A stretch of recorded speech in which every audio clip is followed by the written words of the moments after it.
বিতর্কের জেরে বলিউড ভাইজান সালমান খান সম্প্রতি বেলুচিস্তান প্রসঙ্গের মন্তব্যের জেরে সালমান খানকে ১৯৯৭ সালে সন্ত্রাস বিরোধী আইনের অধীনে শিডিউল ৪ তালিকায় অন্তর্ভুক্ত করেছে পাকিস্তান সরকার।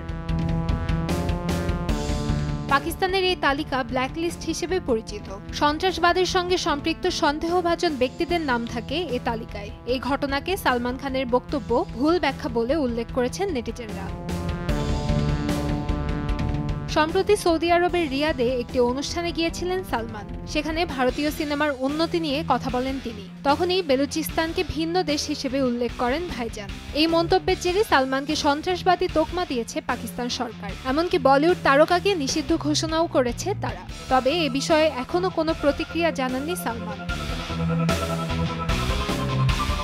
বহুদিন ধরে চলছে পাকিস্তান বেলুচিস্তান বিতর্ক।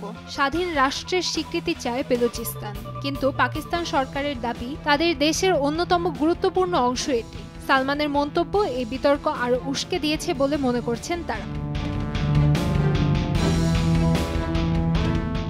কান্তাময়ী স্নেহা, সময় সংবাদ, ঢাকা।